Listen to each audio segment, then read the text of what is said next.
करो स्क्रीन पे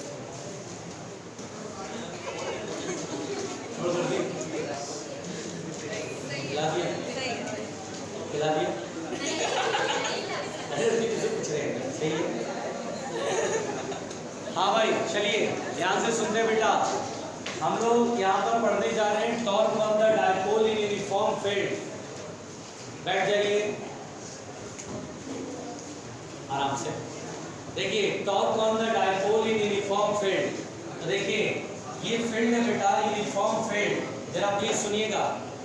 ये यूनिफॉर्म फील्ड है बेटा ई वेक्टर, और अब बेटा इसमें हमने डायपोल रखा, ये नेगेटिव और ये पॉजिटिव। देखिएगा प्लीज, और ये मान लीजिए थीटा एंगल बना रहा है। ये देखिए बेटा डायपोल है नेगेटिव माइनस क्यू और ये प्लस क्यू, और देखिए यहाँ पर ये डायपोल है जो कि थीटा एंगल पर है फील्ड के साथ। यहाँ पर बेटा हम लोगों से पूछा जाता है, सबसे पहले इस तरह का क्वेश्चन आता है हम लोगों के सामने कि ये जो डायपोल है इलेक्ट्रिक फील्ड में रखा हुआ है, तो इस पे नेट फोर्स कितना लगेगा, इस पर नेट फोर्स कितना लगेगा, ये इस तरह का सवाल आता है। तो पहले हम लोग नेट फोर्स बताएंगे। देखिए बेटा प्लस क्यू पे फील्ड, प्लस क्यू पर जो फोर्स लगता है तो इन द डायरेक्शन ऑफ फील्ड लगता है ना। यानी देखिए प्लस क्यू पर जो फोर्स लगेगा वो हमने पढ़ा था, इलेक्ट्रिक फील्ड में पॉजिटिव चार्ज रखोगे, इसमें जो फोर्स लगेगा वो in the direction of field होगा, और होगा F equal to Q E. और उसी तरह से नेगेटिव चार्ज पे फोर्स जो कि फिर से वही होगा क्यू ई। तो यहाँ पर ये बात बहुत साफ साफ है कि अगर मुझसे कहेगा डायपोल पे नेट फोर्स, अच्छा देखिए ये यूनिफॉर्म फील्ड रीजन है बेटा, बात नहीं करो प्लीज, ये यूनिफॉर्म फील्ड रीजन है। यूनिफॉर्म फील्ड रीजन में नेट फोर्स जीरो होगा, नॉन यूनिफॉर्म फील्ड में जो होगा वो फोर्स जीरो नहीं होगा, वो मैं आपको बताऊंगा अभी। चाचा देखिए अगर नेट फोर्स कहेगा बेटा, अगर नेट फोर्स कहेगा तो नेट फोर्स जो है जितना फोर्स आगे उतना फोर्स पीछे, तो the net force will be zero, net force बेटा जीरो होगा। तो यहाँ पर ये कहानी बड़ी साफ साफ है कि डायपोल अगर इलेक्ट्रिक फील्ड में रखा है तो इस पे नेट फोर्स जीरो होगा। यानी सिंपल सी बात है, जितना फोर्स टुवर्ड्स राइट उतना फोर्स टुवर्ड्स लेफ्ट, क्योंकि दोनों पर फोर्स का मैग्नीट्यूड सेम है और अपोजिट है, so net force is zero. Now अब मुझसे बेटा यहाँ पर टॉर्क पूछा जाएगा कि सर टॉर्क बताइए। तो अगर आप ठीक से देखें, अगर मुझसे टॉर्क पूछा जाएगा, ये चौक देखिए ये लेंथ L है, ये लेंथ L है, अगर मुझसे कहेगा टॉर्क बताइए, तो टॉर्क के लिए बेटा हम O पॉइंट के वो टॉर्क सॉल्व करेंगे, यानी डायपोल के सेंटर के वो टॉर्क सॉल्व करेंगे। तो देखिए सुनिए ध्यान से, इसके वो टॉर्क कैसे सॉल्व करते ध्यान दीजिए। तो यहाँ पर पहले इस फोर्स का टॉर्क देखेंगे, इस फोर्स का लाइन ऑफ एक्शन ये है, और जिस पॉइंट के वो टॉर्क बताना वहां से परपेंडिकुलर ड्रॉ करते हैं, और बहुत आराम से ये थीटा, तो ये सामने अल्टरनेट एंगल थीटा, क्योंकि ये लाइन और ये लाइन पैरेलल है, तो ये थीटा तो ये भी थीटा। अब ये आर परपेंडिकुलर जो कि बहुत आराम से निकाल देंगे, राइट हैंडेड ट्रायंगल है, थीटा के सामने परपेंडिकुलर, ये बेस या हाइपोटेन्यूज। तो यहाँ पर बेटा साइन थीटा इक्वल टू होगा परपेंडिकुलर अपॉन हाइपोटेन्यूज, यानी R perpendicular upon L, R perpendicular हो जाएगा एल साइन थीटा। यानी बेटा बहुत ही साफ साफ शब्दों में बोलना चाह रहा हूँ कि जिसे बेटा आप लोग बोल लोगे तो कैसे पढ़ाई करेंगे, है ना, सब लोग बोलेंगे तो कैसे चलेगा काम। देखिए R perpendicular is the L sine theta, तो this is the L sine theta, like वैसे ही बेटा ये भी एल साइन थीटा ही होगा। तो यहाँ पर इस फोर्स का टॉर्क देख रहे हैं कि यहाँ पर सोचो हिंज है और फोर्स ऐसे लगाएंगे तो ये क्लॉकवाइज घूमेगा, उसी तरह बेटा यहाँ हिंज है, इस फोर्स का टॉर्क भी क्लॉकवाइज होगा, दोनों का टॉर्क एक ही तरफ है, तो नेट टॉर्क बेटा ऐड कर देंगे, यानी टाउ 1 प्लस टाउ 2। ध्यान से सुनिए, टाउ 1 तो टॉर्क होता है force into perpendicular distance, force कितना बेटा तो क्यू ई, और परपेंडिकुलर डिस्टेंस कितना है एल साइन थीटा, है ना, Q E is the force, ये देखिए, और force into perpendicular distance L sine theta. फिर दूसरा टॉर्क भी यही होगा, तो 2 से मल्टीप्लाई कर लेते हैं। और अब आप देख पा रहे हैं Q इंटू 2L। मैंने पिछले दिनों डायपोल मोमेंट आप लोगों को समझाया था, और डायपोल मोमेंट होता है P equal to Q into 2L। 2L मतलब सेपरेशन बिटवीन द फोर। तो यहाँ पर Q into 2L is the P। तो टॉर्क का मैग्नीट्यूड हो जाता है DE sin थीटा। पहली बात तो बेटा, टॉर्क जो होता है डायपोल पर, सुनिए मेरे ध्यान से, this is the magnitude of the torque. ये टॉर्क का मैग्नीट्यूड है जो कि होता है P sin theta, where P is the dipole moment, E is the electric field and theta is the angle made by the dipole with the field। यानी ये जो डायपोल है फील्ड के साथ जितना एंगल बना रहा है वो थीटा है। बहुत सिंपल कहानी है। अगर मैं इसका वेक्टर फॉर्म लिखूं तो टाउ वेक्टर इक्वल टू लिखा गया है P क्रॉस E। ये टाउ वेक्टर होता है बेटा। तो अगर आपसे कभी बोलता है कि क्या टॉर्क, मतलब टॉर्क तो जैसे कि वेक्टर क्वांटिटी है, तो इसे हम कैसे लिखेंगे वेक्टर फॉर्म में, तो P क्रॉस E होता है टॉर्क का वेक्टर फॉर्म, जिसमें कि टॉर्क की डायरेक्शन भी समझ में आती है। टॉर्क की डायरेक्शन होगी P वेक्टर और E वेक्टर का क्रॉस प्रोडक्ट का डायरेक्शन। जैसे कि P वेक्टर किधर होगा, डायपोल का डायपोल मोमेंट किधर होगा, तो नेगेटिव से पॉजिटिव। जैसे मैं अगर यहाँ पे एक डायग्राम से समझाऊं तो आप ऐसे समझो बेटा कि ये इलेक्ट्रिक फील्ड है और डायपोल मोमेंट इधर की साइड है। देखिए जैसा कि डायग्राम दिखाया गया है, from negative to positive dipole moment होता है। तो this is the dipole moment P vector, और इलेक्ट्रिक फील्ड जो इधर की तरफ है, दोनों के बीच का एंगल थीटा है। तो P क्रॉस E यानी P से E तक राइट हैंड के फिंगर को घुमाना, right hand thumb rule, P से E, यानी हमने अपने उंगलियों को क्लॉकवाइज घुमाना P से E की तरफ, तो थंब अंदर की तरफ ये जो है होगा, दैट इज इनवर्ट नॉर्मल होगा। तो इस तरह से हम लोग टॉर्क की डायरेक्शन पता करते हैं P क्रॉस E से। बोलो भाई, बात समझ में आ गई? अच्छा,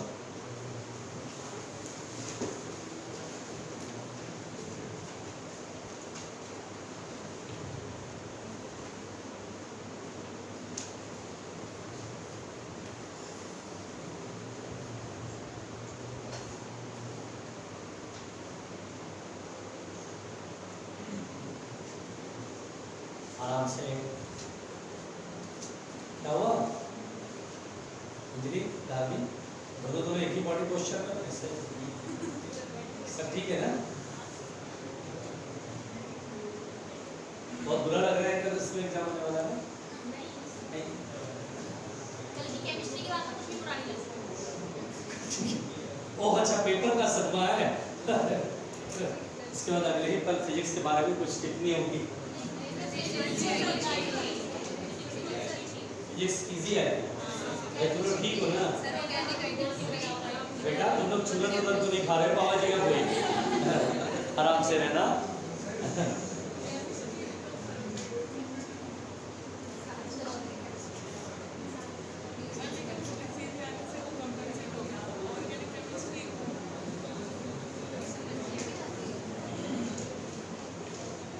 अच्छा, मतलब फिजिक्स ने इस बार थोड़ा सा उम्मीद की किरणों के साथ बचा लिया है। मानोगे यार के भी मेरे 40 सही है, 40 सही। देखो बता रही है सृजन भाई, आप लोग इस चीज को सीरियसली नहीं सुन पा रहे हो, मैं सुनाता हूँ। सृजन ने कहा कि मेरे 45 में 40 क्वेश्चन बिल्कुल करेक्ट है। आप समझ सकते हैं, और सृजन के 40 है तो फिर तो क्लास 40 से ज्यादा ही बनाया होगा लोगों ने।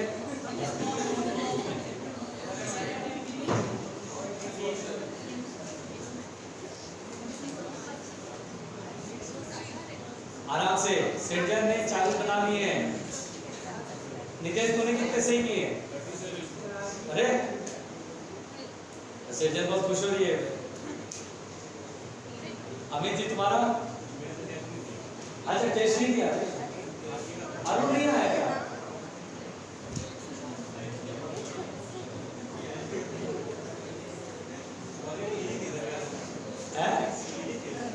ऑर्गेनिक इजी था। लो अमित जी तो तुम लोग के मुंह में तमाचा मार रहा है। बोला ऑर्गेनिक इजी था, करे के लिए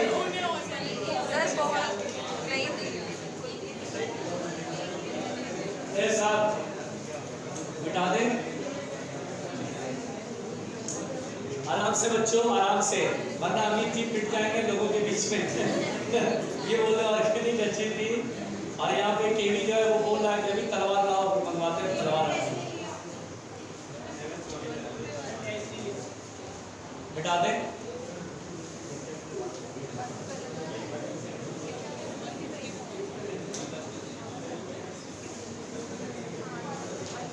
चलो बेटा सब लोग ध्यान से देखो, सब लोग इधर आराम से। कसम है तुम्हें मुद्दल की, पहले बताओ आराम से ध्यान से देखिए। पहली बात यहाँ पर बेटा सबसे पहली बात, छोटी छोटी बातें हैं हम लोग रिप्लाई दे देते हैं। जैसे अगर मान लो इलेक्ट्रिक फील्ड में डाइपोल को पैरेलल रखा जाए ऐसे, यानी यहाँ पर बेटा थीटा इक्वल टू 0 डिग्री है, और 0 डिग्री होने से जो टॉर्क होगा वो 0 होगा। P sin 0 degree the torque 0, ये सबको पता है कि sin 0 डिग्री 0 होता है। इसका मतलब बेटा जब डाइपोल फील्ड के पैरेलल रखा होता है तो फोर्स तो पहले 0 था, टॉर्क भी 0 हो गया। यानी यहाँ पर बेटा इसको बोलते हैं इक्विलिब्रियम।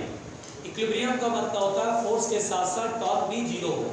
और मजे की बात है बेटा कि जब ये डाइपोल फील्ड के पैरेलल होता है तो this is called the stable equilibrium. Actually क्या होता है बेटा, जब हम इस डाइपोल को ऐसे करके घुमा के छोड़ते हैं तो बेसिकली कहानी सुनिएगा, कॉन्सेप्ट बनेगा आपके दिमाग में, कंसेप्ट आएगा कि अच्छा ये पूरी कहानी है। तो जब ये डाइपोल ऐसे रहता है तो नो टॉर्क नो फोर्स, ठीक है। अब जब आप ऐसे करके इसे टिल्ट करते हैं तो नेट फोर्स तो 0 है, बिल्कुल क्लियर है, नेट फोर्स 0 है, लेकिन पॉजिटिव पोल पे फोर्स इधर, नेगेटिव पोल पे फोर्स इधर, तो इनकी वजह से टॉर्क लगता है, और ये टॉर्क क्लॉकवाइज लगता है और वो फील्ड के पैरेलल लाना चाहता है। मतलब टॉर्क हमेशा डाइपोल को फील्ड के पैरेलल अलाइन करना चाहता है ना। तो जो टॉर्क लगता है वो क्लॉकवाइज लगता है, यानी कि डाइपोल फिर से पैरेलल आ जाए। मतलब आप यहाँ टिल्ट करके छोड़ोगे तो ये वापस डाइपोल पैरेलल आ जाएगा due to the applied torque, electric field से टॉर्क लगेगा और वो पैरेलल आ जाएगा। तो that's why this is called the stable equilibrium. Stable equilibrium में क्या होता है, इक्विलिब्रियम पोजीशन से टिल्ट या डिस्प्लेस करते हैं तो वापस उसी पोजीशन पे आना इज कॉल्ड द स्टेबल। तो यहाँ पर बेटा बहुत क्लियर बात है कि ये जो है डाइपोल को अगर मैं यहाँ से टिल्ट करूँ तो इलेक्ट्रिक फील्ड का टॉर्क क्या करेगा, उसे वापस वहीं पहुंचा देगा फील्ड के पैरेलल। मतलब आप ये कह सकते हैं कि यार फील्ड की वजह से जो टॉर्क लगता है ना वो हमेशा डाइपोल को पैरेलल रखना चाहता है, डाइपोल को पैरेलल रखना चाहता है, ठीक है। तो यहाँ पर हम इसको बोलते हैं stable equilibrium. This is called stable equilibrium, this is called stable equilibrium. अगर आपसे कभी बात हो स्टेबल इक्विलिब्रियम कब होता है, तो डाइपोल जब फील्ड के पैरेलल होता है। फिर सुनिएगा ध्यान से,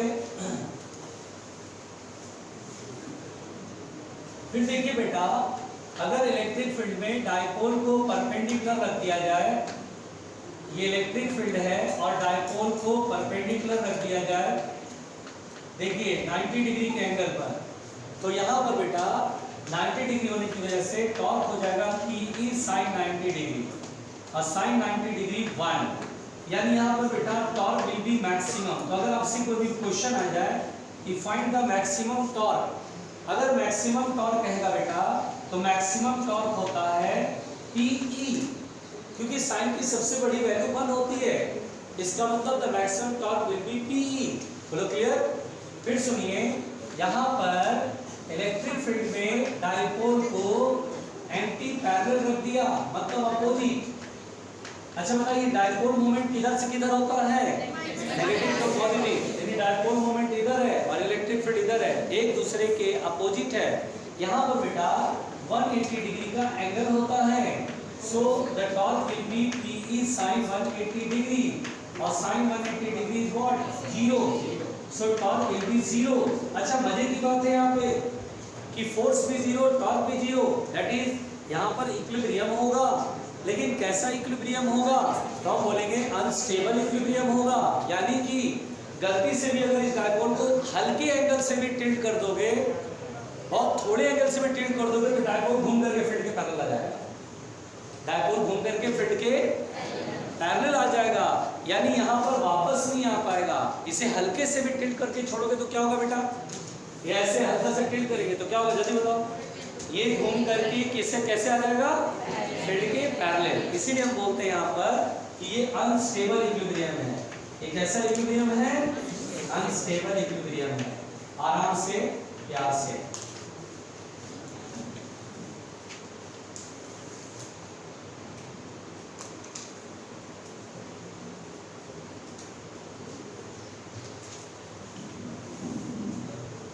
आराम से।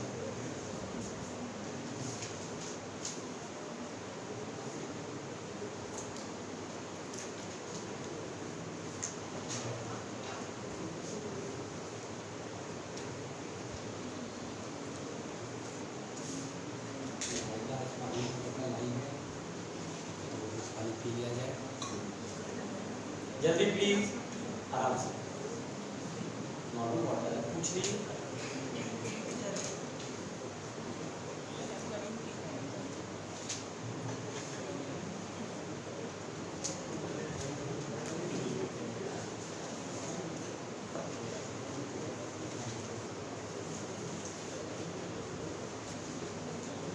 हाँ भाई, मिटा दे।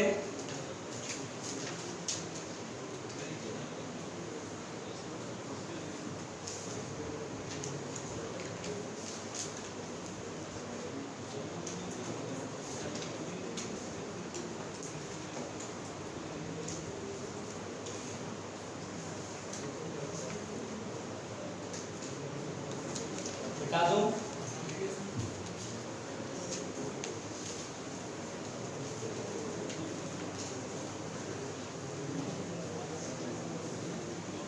सब लोग ध्यान से।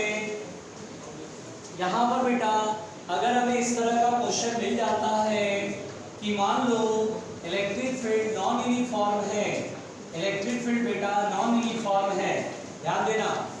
ये देखिए कैसा फील्ड मैंने बनाया बेटा, नॉन यूनिफॉर्म फील्ड। अगर नॉन यूनिफॉर्म फील्ड में डायपोल को रखेंगे तो हमसे पूछा जाता है कि फोर्स क्या होगा, टॉर्क क्या होगा।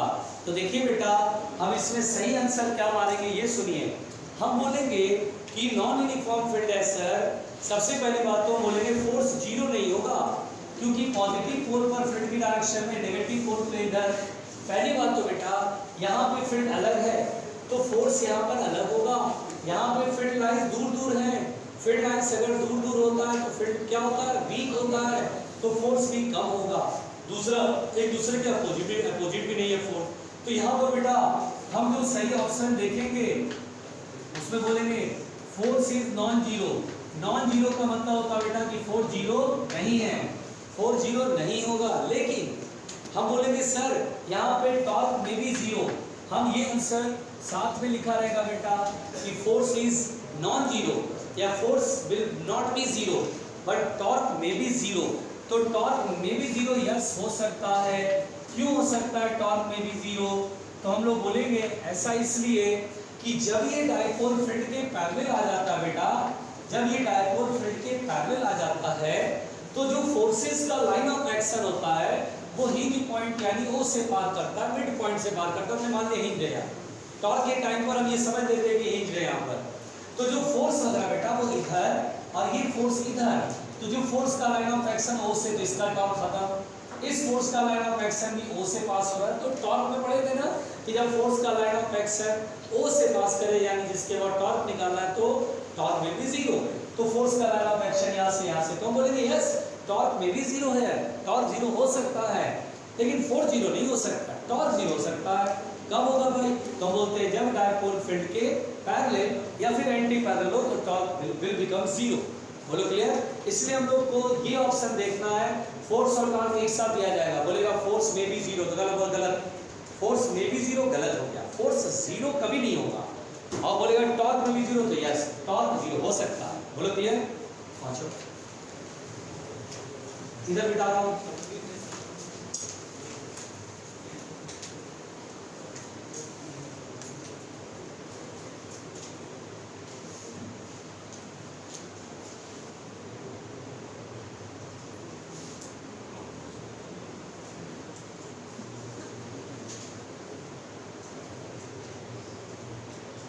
आराम से।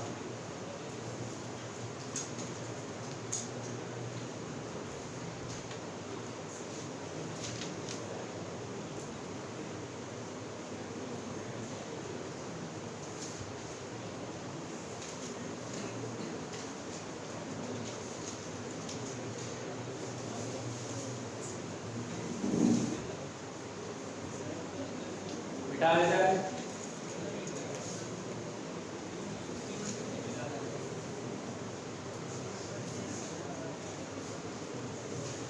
चलो देखो ध्यान से, अब यहां पर बेटा ध्यान से सुनिए, प्लीज प्लीज प्लीज। अच्छा ध्यान से सुनिए सुनिए, अरे सुनिए।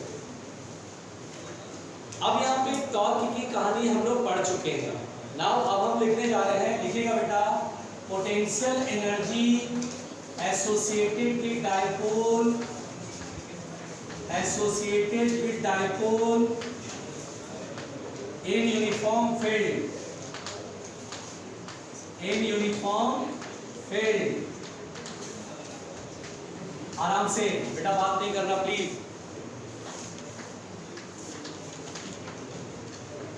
Potential energy associated with dipole in uniform field. देखो बेटा ध्यान से मेरी बात समझो, ध्यान से मेरी बात समझो, समझ रहे हो ना? अरे समझ रहे हो ना? ठीक महसूस कर रहे हो ना? कोई घबराहट, मन पिछलाना, डिप्रेशन, 1 अगस्त, बहुत इतना लंबा तो कहा मैं 1 अगस्त को किसी मेडिकल कॉलेज में पढ़ रहा था या पढ़ रही होती, कमबख्त या 1 अगस्त तक तो एग्जाम की क्या करेंगे। अरे कमबख्त ये क्या कर डाला। तो डरना नहीं है बेटा, आपको अच्छा वक्त मिला है। जैसे कि कुछ लोग ऑलरेडी सिलेक्टेड है ना, उज्जवल है, हैदर है, विवेक है, ऑलरेडी सिलेक्टेड है। इन्होंने यहाँ पर इसलिए आया क्योंकि ये लोग आए इसलिए क्योंकि रैंक अपने सुधार कर सके। एक बार तो पीछे 2 बच्चों के बीच में बहुत भयंकर लड़ाई होते होते बची, वो तो मैंने टोक दिया। वो बोला था मैं पहली रैंक लाऊंगा, वो बोला था मैं पहली रैंक लाऊंगा। 2 बच्चों की बहुत खून खराब होने वाला था, मैंने रोक दिया। मैंने कहा कोई बात नहीं यार, चलता है। अब ध्यान दीजिए बेटा, तो यहाँ पर कुछ लोग तो अपनी रैंक को अपना इम्प्रूव करने के लिए आए हैं कि रैंक जैसे मेरा टॉप 10 में नहीं, मेरा टॉप 5 में होना चाहिए, टॉप 3 में होना चाहिए। ध्यान दीजिए। खैर, अब बाकी लोग जो है संघर्षशील है, और संघर्ष इसलिए नहीं कर रहे कि उन्हें नीट को पढ़ना है, नीट को क्रैक करना है। संघर्ष इसलिए कर रहे हैं कि बेचारा ये टाइम जो 1 घंटा 1.5 घंटा जो पढ़ रहे हैं वो कैसे काटे। और काटने का जो संघर्ष है ना, वो बहुत ही पीड़ादायक होता है। इस क्रम में लोग बीच में उठ के चलो यार जरा पानी वानी पी के आते हैं। अच्छा पानी पीने जाते हैं तो रास्ता स्ट्रेट होता है, लौट कर आने का रास्ता जो है वो ऐसा झिकझक और जाल बनता है ना, गए तो बड़े आराम से कि तुरंत ही आ जाएंगे। वो घूमते घामते गलियों में इधर उधर एकाध रास्तों के जाल घूम के भी जाते हुए फिर आते हैं वो। अच्छा तो समय काटना एक बहुत बड़ा संघर्ष वाला काम है। वो बेचारे देखते हैं क्लास कॉलेज से शुरू होती है 10 बजे से और अभी 11:15 11:20 तक चलेगी, ये कैसे काटे समय। खैर आप संघर्ष करें, बहुत अच्छी बात है, तुम संघर्ष करो, ठीक है ना, हम तुम्हारे साथ ही हैं। इसका मतलब नहीं तुम बह लो, तुम बह लो।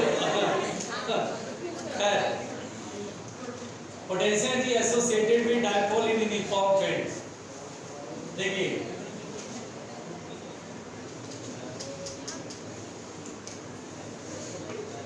देखिए बेटा, ये सबसे पहली बात मैं आपको बताना चाहता हूँ कि ये यूनिफॉर्म फील्ड है। बहुत अच्छा लिख लो बेटा, लिख लो कम से कम एक बात। अच्छा इस बात की बड़ी मुझे खुशी रहती है, कुछ लोग तो बिल्कुल नहीं पढ़ना चाहते, वो तो टाइम काट रहे हैं बेचारे, बैठे हुए हैं बस घड़ियाँ देखते रहते हैं। ये 5 मिनट गया, half an hour has to go, 1 hour has to go, ऐसे करके करते रहते हैं, गिनती करते हैं। अब कुछ लोग इतना लिखने में एक्सपर्ट होते हैं कि एक लाइन खींचा नहीं कि वो भी कॉपी लाइन खींचा। अच्छा एक दिन में पढ़ाते ऐसे लिखा था कि देखो बेटा E बराबर होता है KQ/R², और उसके बाद ये जो है बेटा मैंने बोला K is the CGS unit, K की सीजीएस यूनिट वैल्यू 1 होती है, तो उस कमबख्त ने वो भी लिखा E बराबर K और गोल सर्कल में कर दिया, उसको कॉपी पे सर्कल कर दिया। इतने बड़े वाले खतरनाक प्राणी है कि अगर मैं किसी पॉइंट पर देखो R² वो भी गुड लगा देते और बोलेगा ये हमने लिख लिया। इतने खतरनाक प्राणी है, लिखना है बस। 5 बार अगर गोला लगा दो तो भी सोचेगा वो भी प्रयास करें क्या वो 5 बार ऐसे कॉपी पे गोला लगा दे। एकदम जंग लगा हुआ दिमाग, जिसको कहते हैं ना जंग लगा हुआ दिमाग है, सदियों से जो है ना पानी में है ना तो जंग लग जाता है ना।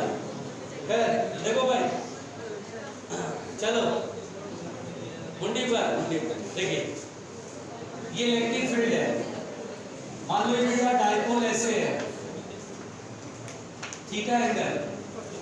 पहले बेटा मैं आपको ये बताना चाहता हूँ, मुंडी पर रख के, मुंडी पर रख के, अगर कभी आपसे बोले कि सपोज दैट ये टॉर्क मैंने ये डाइपोल मैंने ऐसे पकड़ा और टॉर्क लगा कर इसे इधर घुमाना शुरू करा, और घुमाना है स्लोली स्लोली, घुमाना क्या बेटा, स्लोली स्लोली घुमाना, ऐसे घुमाते हैं ना।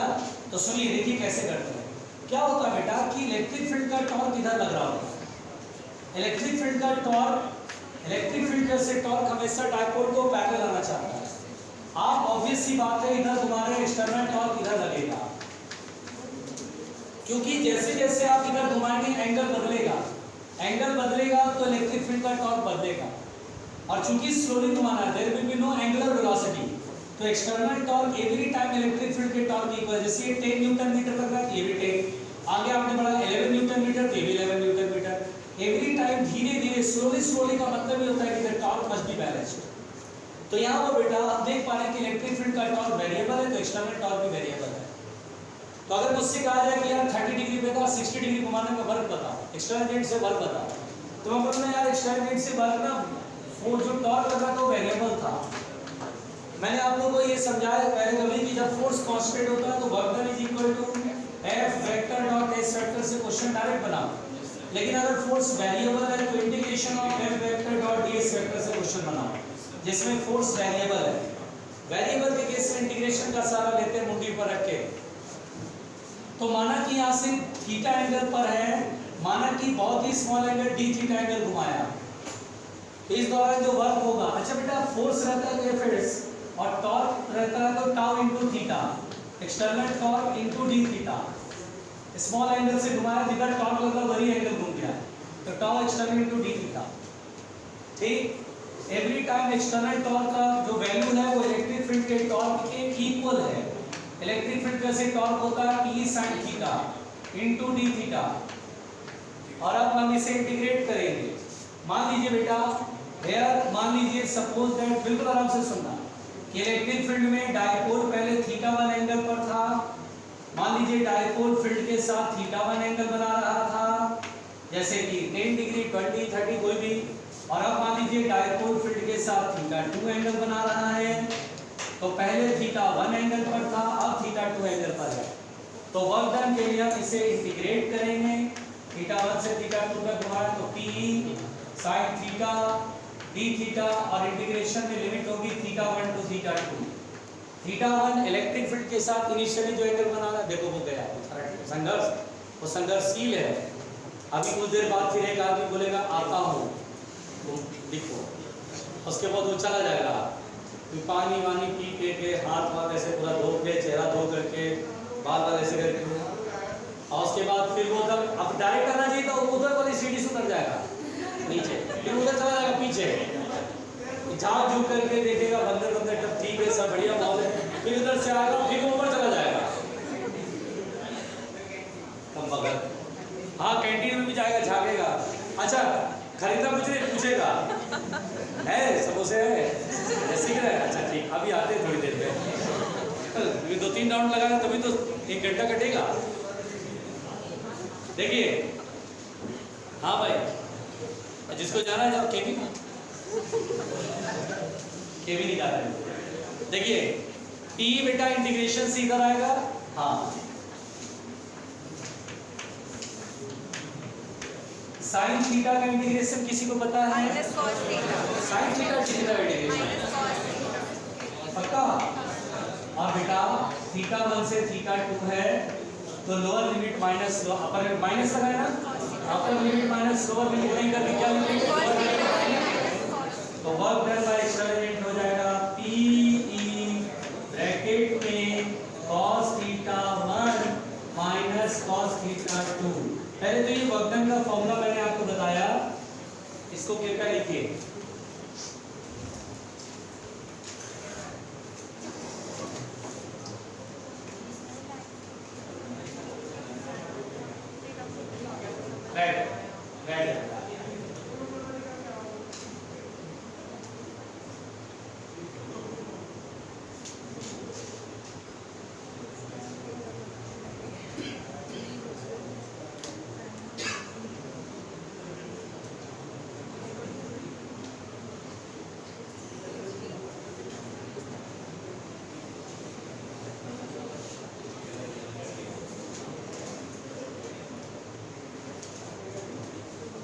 बेटा आराम से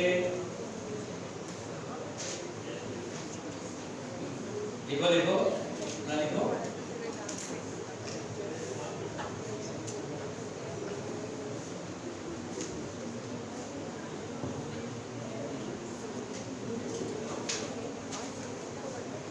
लिख लिया। आज सृष्टि नहीं आई है। लिखो सृष्टि, लिखो जल्दी से।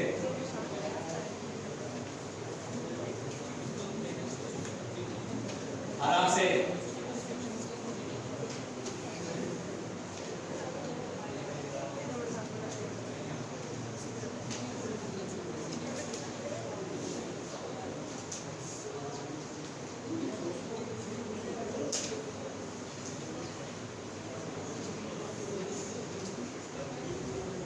हाँ हाँ, बहुत बढ़िया बहुत बढ़िया। शिव एकदम माहौल बना देता है। शिव जो है ना माहौल बना देता है, आस पास वालों को पूरा अपना स्टोरी सुनाता रहता है। तुमने कॉफी को भी लपेट दिया था, है ना?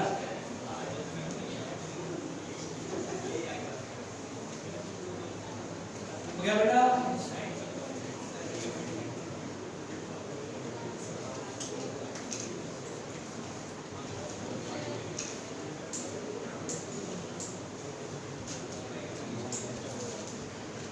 हो गया।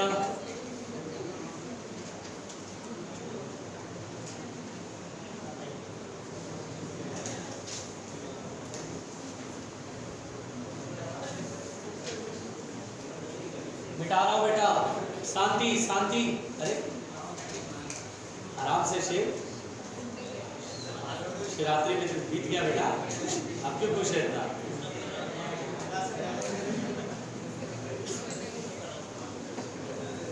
हाँ भाई सुनिए, यहाँ पर बेटा अब मैं जो बताने जा रहा हूँ, मेरे को पढ़ाना है पोटेंशियल एनर्जी, और मैंने तो अभी तक वर्क डन बताया। अब एक्चुअली क्या होता है बेटा, जरा ध्यान से सुनिएगा, इस पॉइंट को क्लियर कर लीजिए। मैं इधर बेटा ध्यान से सुनिए, देखिए इस पॉइंट को क्लियरली समझ लीजिए। एक्चुअली होता क्या है, ये इलेक्ट्रिक फील्ड है। देखो बेटा देखो, ये इलेक्ट्रिक फील्ड है। तो बेसिकली क्या होता है बेटा, ये डायपोल है, अच्छी बात है। अब यहाँ पर θ1 से θ2 तक घुमाने में वर्क डन आप समझ चुके हैं। अगर आपसे बोले initially dipole is parallel to the field, सुनिएगा ध्यान से, initially dipole is parallel to the field. Dipole जो बेटा इनिशियली फील्ड के पैरेलल है, आराम से सुनना बेटा। Initially dipole is parallel to the field, that is θ1 जो कि इनिशियल एंगल है वो 0 डिग्री है, और θ2 मान लीजिए θ2 फाइनल थीटा हो गया। मैंने कहा कि डायपोल पहले फील्ड के पैरेलल का, यहाँ से थीटा एंगल घुमाया गया। तो बताओ एक्सट्रावेलेंट कितना वर्क करेगा? अगर आपसे कहेगा कि ऐसे केस से एक्सट्रावेलेंट से वर्क, तो एक्सट्रावेलेंट से वर्क होगा कि ई ब्रैकेट में θ1 की जगह 0 डिग्री, पहले देखिए इनिशियल एंगल है, minus cos final angle, cos के साथ फाइनल एंगल। देखिए पहले कॉस इनिशियल एंगल, मैंने इनिशियल एंगल का मतलब फील्ड और डायपोल मोमेंट के बीच का एंगल, और फाइनली θ2 एंगल। तो cos 0 डिग्री यहाँ पर बेटा 1 होता है। तो वर्क डन का इस समय जो वैल्यू होता है वो p ब्रैकेट में 1 माइनस cos थीटा होता है। ये पॉइंट क्लियर हुआ? तो देखिए अगर कभी भी ऐसा वर्क डन का फॉर्मूला बोले यार p 1 माइनस cos थीटा पढ़ा था कई बार, तो आप बोलेंगे अरे 1 माइनस cos थीटा इसलिए होता है क्योंकि इनिशियली डायपोल फील्ड के पैरेलल था, और वहां से आपने थीटा एंगल पर घुमाया, तो वर्क डन ये लगेगा। पहली बात समझ में आई बेटा? देखो इसे,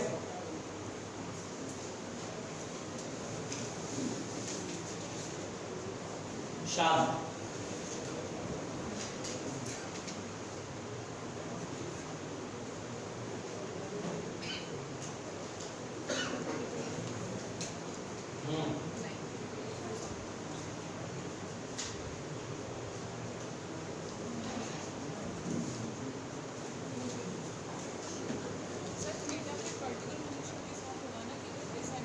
थीटा तो भैया फील्ड के साथ वाला एंगल है, वर्टिकल के साथ नहीं, फील्ड के साथ जो एंगल है वो है।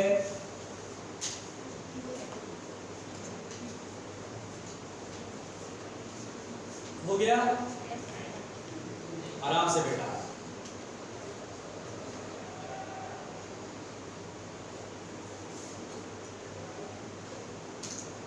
थोड़ा स्पीडली में लिखना।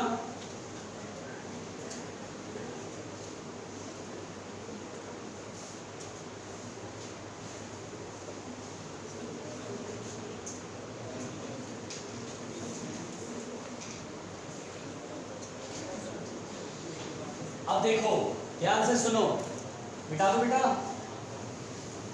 अब ध्यान से सुनो बेटा, प्लीज सुनिए। अच्छा अब एक बात बताइए, क्या हम लोग जानते हैं बेटा work done by external agent equal to change in potential energy? क्या हम जानते हैं कि अगर किसी बॉडी को स्लोली डिस्प्लेस करते थे तो work done by external agent delta U के इक्वल होता था। डेल्टा यू का मतलब क्या है बेटा? U final minus U initial. तो देखिए यहाँ पर डेल्टा यू का मतलब है U final minus U initial, और work done by external agent है क्यू पी ई ब्रैकेट में cos theta 1 minus cos theta 2। रुकना ध्यान से, यहाँ पर बेटा मैं आपसे कहना चाहता हूँ, ये लाइन बहुत ही साफ साफ है कि we cannot find the exact potential energy of the system, है ना। हम एग्जैक्ट पोटेंशियल नहीं सॉल्व कर सकते हैं, हम एग्जैक्ट चेंज सॉल्व कर सकते हैं। देखो ये change in potential work done के बराबर है। कभी अगर बोलेगा थीटा 1 से थीटा 2 है, what will be the change in potential? तो बोलेंगे जो वर्क है वही पोटेंशियल चेंज है, वर्क डन का जो वैल्यू आएगा वही चेंज इन पोटेंशियल का वैल्यू है। लेकिन we have to solve the potential energy of the dipole, हमें डाइपोल की पोटेंशियल एनर्जी को सॉल्व करना है। तो यहाँ पर ये कहानी है बेटा कि रेफरेंस लेवल माना गया। रेफरेंस लेवल का मतलब होता है कि एक ऐसा पोजीशन, एक ऐसा पॉइंट जहां पर पोटेंशियल एनर्जी हम जीरो मान लें। तो कहीं पर तो एक ऐसा पोजीशन या पॉइंट मानेंगे जीरो, तब जाके दूसरे पोजीशन पर पोटेंशियल एनर्जी सॉल्व होगा। तो ये मान लिया गया बेटा, ये माना गया है कि लेफ्ट जब थीटा एंगल 90 डिग्री होता है तो then potential energy is taken to be zero, then potential energy U is taken to be zero। ये माना गया है बेटा। रुकिए, this is the reference level. अगर आपसे कुछ नहीं बोलता है तो आपको हमेशा यही लेके चलना है कि जब डाइपोल फील्ड के परपेंडिकुलर होता है, देखिए बेटा ये जैसे फील्ड है, ये इलेक्ट्रिक फील्ड है, और जब डाइपोल ऐसे 90 डिग्री के एंगल पर होता है यानी 90 डिग्री, तब potential energy of the dipole zero मान लिया गया है। ठीक है, तब जाकर के किसी एक एंगल पर हम पोटेंशियल एनर्जी को सॉल्व करेंगे। तो यहाँ पर देखिए बेटा किया गया है। नाउ मान लीजिए कि इनिशियली जो थीटा 1 एंगल है तो उस समय पोटेंशियल एनर्जी U आई है। तो मान लीजिए कि थीटा 1 90 डिग्री है, तो मान लीजिए इनिशियली 90 डिग्री का एंगल है, वर्टिकल है बिल्कुल, मतलब फील्ड के साथ 90 डिग्री, तो initial potential energy will be zero.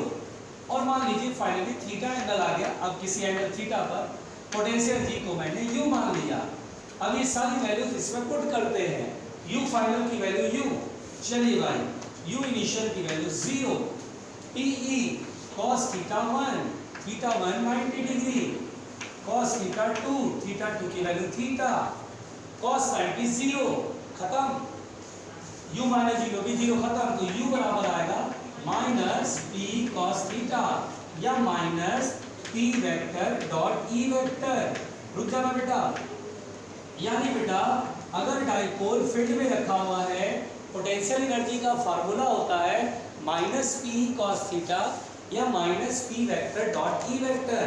ध्यान रहे, पोटेंशियल एनर्जी का ये फार्मूला तभी वैलिड होता है जब डाइपोल इलेक्ट्रिक फील्ड के परपेंडिकुलर होता है, तो पोटेंशियल एनर्जी जीरो लिया गया है ना। अच्छा, किसी क्वेश्चन में खेल कर देगा, जैसे बोलेगा नहीं यार 60 डिग्री के एंगल पर पोटेंशियल एनर्जी जीरो माना गया है, तो ठीक है सर 60 डिग्री, तो थीटा 1 की वैल्यू 60 डिग्री रखेंगे, पोटेंशियल एनर्जी जीरो है। थीटा 2 की वैल्यू थीटा है, बोलेगा 30 डिग्री बताओ पोटेंशियल एनर्जी, तो 30 डिग्री रखेंगे, फाइनल पोटेंशियल एनर्जी U, और इस फॉर्मूले पे पुट कर लेंगे हैव द पोटेंशियल एनर्जी। लेकिन ऐसा अमूमन क्वेश्चन नहीं आता है। नॉर्मली हमारे एग्जाम में केवल पोटेंशियल एनर्जी पूछा जाता है, कुछ नहीं बोलता है। हम हमेशा मान के चलते हैं कि जब डाइपोल फील्ड के परपेंडिकुलर होता है पोटेंशियल एनर्जी जीरो। बोलो क्लियर हुआ? पहुंचो।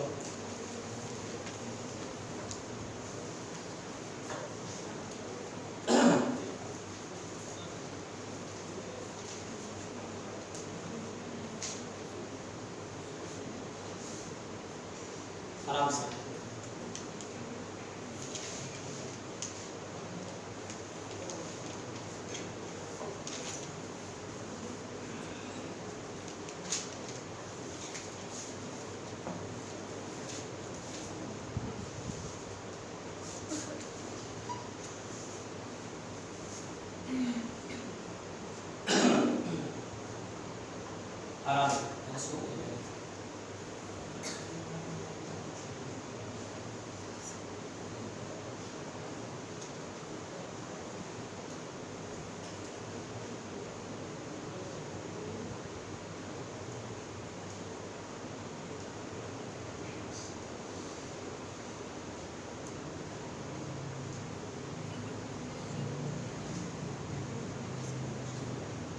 जल्दी लिखिएगा बेटा।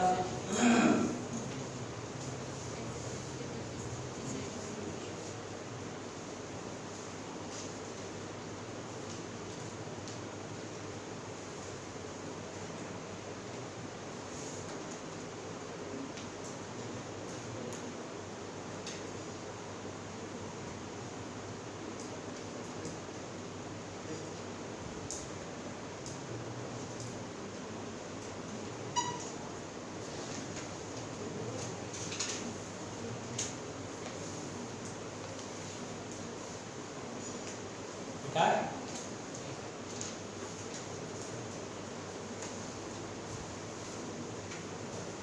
तो पोटेंशियल जी का फॉर्मूला बहुत ही सिंपल है बेटा, माइनस पी कॉस थीटा या minus P vector dot E vector. ठीक है, मिटा दूं।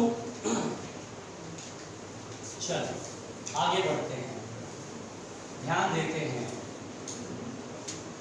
इसमें देखो बच्चों, अगर मान लो इलेक्ट्रिक फील्ड में डाइपोल को पैरेलल रख दे, बताओ डाइपोल जब पैरेलल है तो कितना एंगल बना रहा है, जल्दी बताओ। 0 डिग्री। तो पोटेंशियल जी कितना होगा, माइनस पी कॉस 0 डिग्री और कॉस 0 डिग्री 1। तो पोटेंशियल जी कितना होगा बेटा, माइनस पी। यानी this is the minimum potential जी, दिस इज द। अगर मैं आपसे बोलूं कि बेटा पोटेंशियल जी मिनिमम कब होता है, जल्दी बताओ मिनिमम कब होता है, जब ये डाइपोल फील्ड के पैरेलल होता है। अच्छा एक बात याद करो, मैंने पढ़ा है टॉर्क में ये स्टेबल इक्विलिब्रियम भी होता है, और हम पहले से जानते हैं स्टेबल इक्विलिब्रियम में पोटेंशियल जी मिनिमम ही होती है। ठीक है, फिर सुनो, यहाँ पर बेटा अगर ये डाइपोल फील्ड के परपेंडिकुलर है तो ये तो हमारा रेफरेंस लेवल ही है, पोटेंशियल जी 0 ही आएगा। आएगा कि नहीं आएगा, जब बोलेगा फील्ड के परपेंडिकुलर डाइपोल तो बोलेगा नहीं तो हमारा अपना रेफरेंस लेवल है, यहीं पर तो 0 माना गया था। अरे यहीं पर तो 0 माना गया था। ये फॉर्मूला कभी लिखते हैं बेटा, जब 90 डिग्री पे 0 माना गया था, तो cos 90 तो वैसे ही 0 आएगा। बिल्कुल ठीक बात है। फिर बेटा अगर डाइपोल में फील्ड एंटी पैरेलल हो जाए, बताओ ये एंटी पैरेलल है कि नहीं है, जल्दी बताओ। है कि नहीं है? नहीं है? अरे कैसे पहचाना भाई, मुझे भी बता दो। अच्छा माइनस इधर होना चाहिए था। चलो ठीक है, आंखें खुली हुई है। तो डाइपोल मोमेंट इधर की साइड, एंगल कितना हो गया बेटा, तो पोटेंशियल एनर्जी होगी माइनस पी कॉस 180 और कॉस 180 और minus minus potential D will be plus P. तो बताओ पोटेंशियल डी क्या होगा, मिनिमम या मैक्सिमम, मैक्सिमम। अच्छा इस समय बोलते हैं अनस्टेबल इक्विलिब्रियम, क्या बोलते हैं बेटा, ये अनस्टेबल या स्टेबल, ये अनस्टेबल और वो पहुंचो।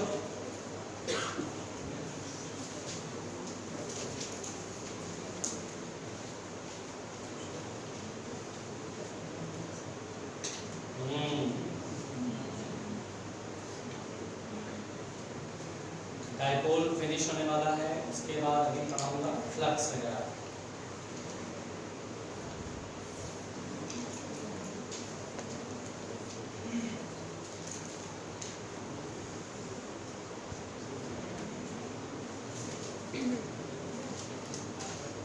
हाँ भाई थोड़ा धैर्य रखना।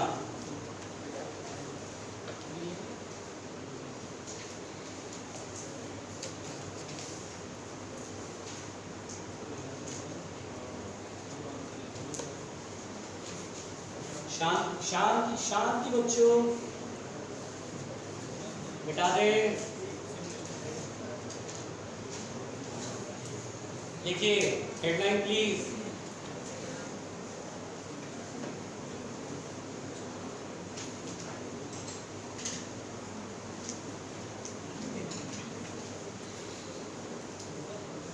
चलिए लिखिएगा बेटा, टाइम पीरियड ऑफ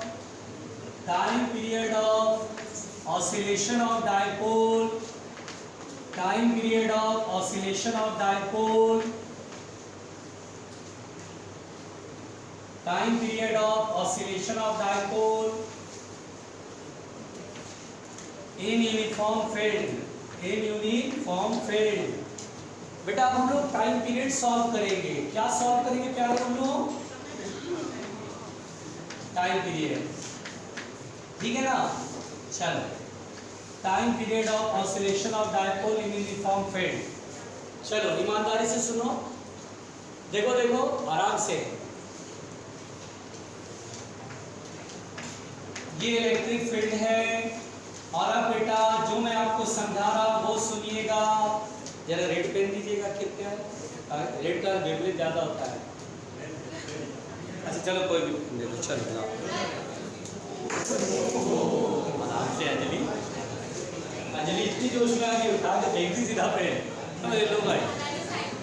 और अभी तुम ना मतलब मेरे को बता देती ना तो मैं एकदम बिल्कुल बोल जाती है जॉन्टी रॉड्स की तरह से उड़ कर कैच ले लेता, ठीक है। वो तो तुमने मुझे बताया नहीं। हाँ भाई, 2000 दोबारा कर केवल मजे लेना है। हाँ भाई देखिए, ये बेटा ये इलेक्ट्रिक फील्ड केवल कौन जॉन्टी रॉड्स। मेरा नाम लेते हैं, मैं सृजन की तरफ करके उछाल के देख लेता हूँ। सृजन को तो जो कैच लेती है, तुम देख के देख लो, एक ना बोतल उधर मार देना सीधा तुम कैच। देखिए इलेक्ट्रिक फील्ड में मान लीजिए डायपोल ऐसे पैरेलल रखा बेटा। इलेक्ट्रिक फील्ड में डायपोल ऐसे, गलती से तुम ऐसे घुमा करके ना छोड़ दो, बस ये ऐसे ऐसे करने लगेगा। दिखाई दे रहा है? ऐसे ऐसे करने लगेगा। इसको बोलते हैं बेटा ऑसिलेशन, इसको बोलते हैं ऑसिलेशन। हमें इस ऑसिलेशन का टाइम पीरियड निकालना है। बोलो क्लियर? हमें क्या निकालना है? ऑसिलेशन का। अब मैं कैच कराता हूँ, तुम कैच करो, पक्का है? सही में तुम्हें एकदम बिल्कुल उछल के उड़ के कैच लेना है, आराम से लो कैच।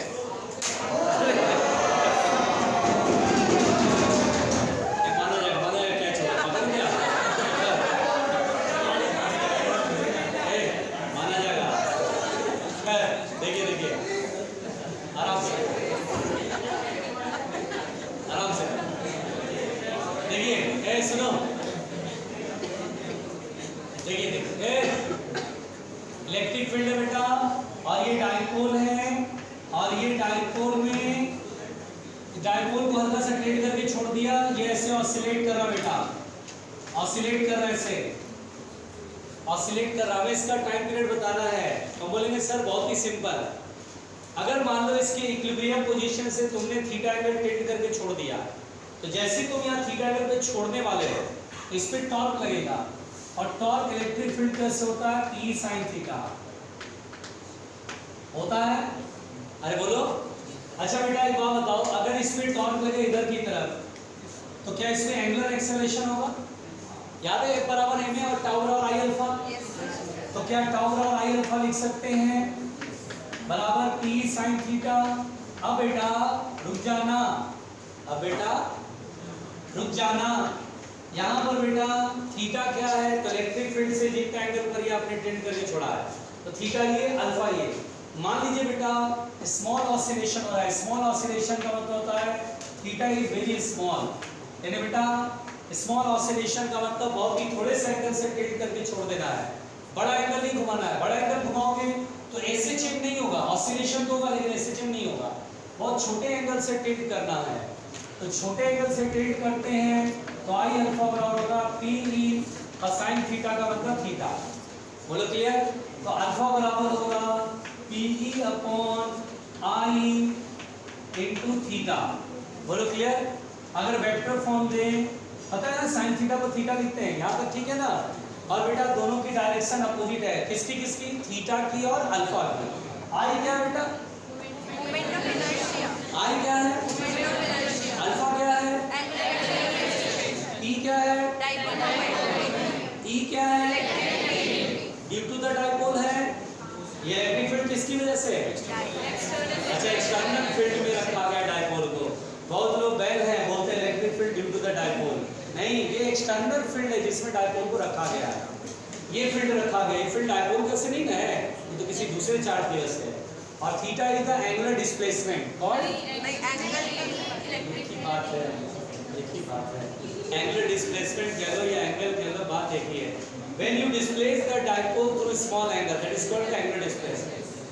शांत बोलो अब यहाँ पे बेटा this shows the angular SHM, यानी that is dipole is in angular SHM। कैसे?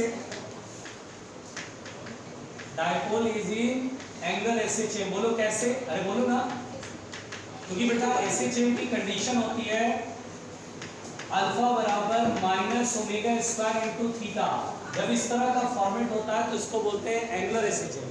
A बराबर माइनस ओमेगा स्क्वायर एक्स होता है SHM, और A की जगह अगर अल्फा है एंगुलर एक्सेलरेशन है और x की जगह थीटा है तो हम इसे बोलते हैं एंगुलर SHM का ये कंडीशन है alpha equal to minus omega square into theta.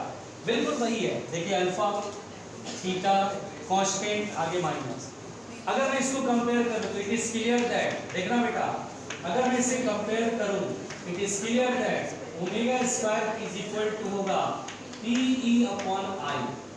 Omega बराबर अगर पूछा जाए, omega also known as angular frequency, omega also known as angular frequency, तो P अपॉन I। मुझसे टाइम पीरियड कह रहा है, इधर देखो दिक्कत तो नहीं आएगी। अगर मुझसे कहेगा टाइम पीरियड बताओ, टाइम पीरियड ऑफ ऑसिलेशन, तो बेटा टाइम पीरियड होता है 2 पाई ओमेगा, पाई ओमेगा ना, ओमेगा की वैल्यू उल्टा करके लिख देंगे, क्या आएगा I upon PE। So dipole का टाइम पीरियड होता है 2 pi under root I upon PE। बोलो क्लियर बेटा?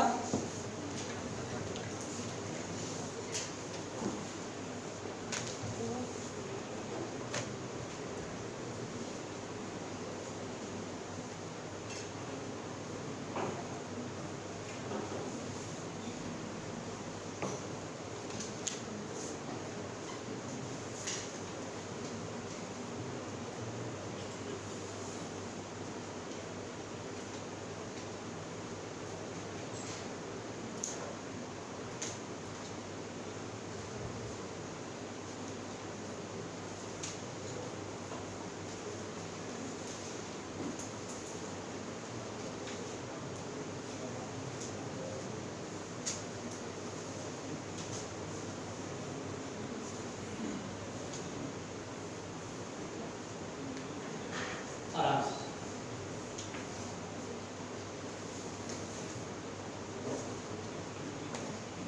बोलो, बात समझ में आ गई? क्या टाइम पीरियड क्लियर हुआ?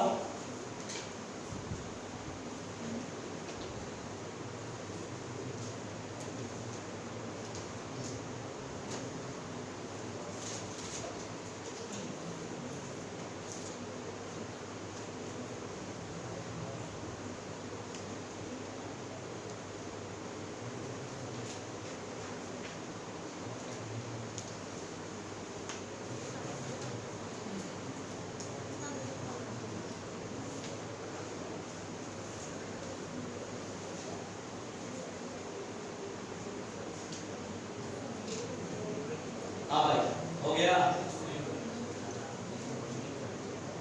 बेटा, जरा मारिए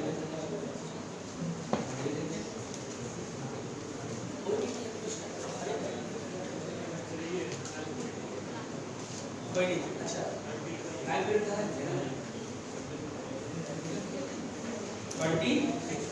26। बेटा एक सवाल है, मैं पढ़ रहा हूँ, सवाल को मैं पढ़ रहा हूँ, आप समझिएगा। मिटा दो पहले इसे। डायपोल की कहानी खत्म हो गई है, मुंडी ऊपर रख के। पहले थोड़े 2 4 5 क्वेश्चन मिक्स्ड डाउट कराता हूँ, ठीक है ना? थोड़ा सा डिफरेंट क्वेश्चन कराते हैं जिससे कि आपसे सवाल बनने लगे। मिटा देता हूँ।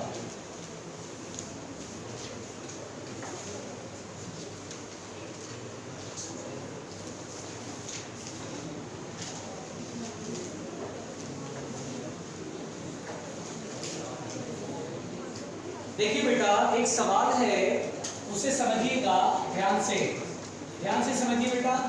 देखिए मैं लिखा नहीं रहा हूँ, प्लीज प्लीज प्लीज। अच्छा मैं समझा रहा हूँ, आपको भी मौका देता हूँ बनाने का, ठीक है? बनाएंगे? Yes sir. तैयार है? जब जोर से बोलिए बेटा, ऐसा पक्का? वो जिसकी बुलंद है वो समझो कौन है, जो बिल्कुल नहीं बनाएगा वो बोला यस सर। तो सोचो, अरे भाई कसम है तुम्हें मुद्गल की, कसम है तुम्हें हैदर की, ऐसे बच्चे बोल रहे हैं यस सर, आप ही बोलिए। किसने बोला यस सर? अच्छा विवेक ने, देखो विवेक की कसम है तुम्हें, बेटा तुम्हें भी बोलना चाहिए यस सर जोर से, हाँ मैं बना सकता हूँ। तो तैयार? मुंह से आवाज नहीं ठीक। चलो अब सवाल। अच्छा है भाई, हाँ देखो आराम से सुनो, छोड़ दो छोड़ दो। देखिए पहले मैं क्वेश्चन समझा रहा हूँ। A point particle of mass capital M is attached to one end of a massless, rigid, non-conducting rod of length L. Another point particle of same mass is attached to the other end of the rod. The two particles carries plus q and minus q respectively. This arrangement is held in a region of electric field. देखो बेटा, uniform electric field region में, आराम से सुनना, uniform electric field region में एक rod लिया गया। ये रॉड नॉन कंडक्टिंग है। कैसा बेटा जल्दी बताओ? और लाइट रॉड है। लाइट रॉड मतलब लाइट निकलेगी इससे, मासलेस रॉड है। और अब देखिए ये ऐसे ऐसे दो पार्टिकल अटैच कर दिया गया। इस पे मास कैपिटल M, इस पे भी मास कैपिटल M। इस पे चार्ज माइनस क्यू, इस पे चार्ज प्लस क्यू। ध्यान दीजिएगा। फिर बोलता है This arrangement is held in a region of uniform field such that the rod makes an angle 5 degree with the field direction. और ये अरेंजमेंट रखा गया इस तरह से, ये 5 डिग्री का एंगल बना रहा है ऐसे। 5 degree is a very small angle और ऐसे करके ये रखा गया है। ठीक है बेटा, ऐसे रखा गया है। और फिर बोलता है the minimum time needed for the rod, कितना मिनिमम टाइम, यानी बहुत कम समय क्या लगेगा, कितना बहुत ही कम टाइम कब लगेगा, for the rod to become parallel to the field after it is set free is। और बेटा यहाँ पे यही है, तो बोल रहा है कि यहाँ से अगर हम छोड़े तो कितने टाइम में ये फील्ड के पैरेलल आ जाएगा। ऐसे फील्ड के पैरेलल आने में कितना टाइम लगेगा। क्वेश्चन समझ में आया? क्या बोला बेटा, यहाँ से फील्ड के पैरेलल आने में कितना टाइम लगेगा।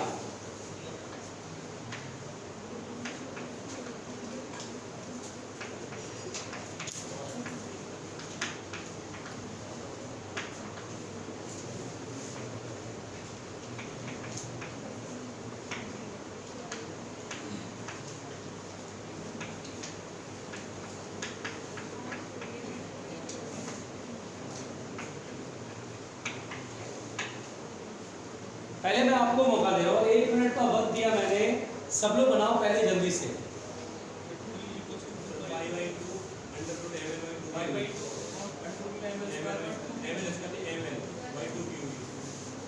अमित जी कभी कभी महसूस ही होता है कि बॉल भी आपने फेंका और उधर जाके बैटिंग आप खुद ही कर रहे हैं, ठीक है, और हाँ तो फूट दिया, नहीं समझ में आया। हाँ नहीं आपने बना दिया क्वेश्चन, क्या बात है। हाँ π/2 under root ml square upon L बाहर आ जाएगा।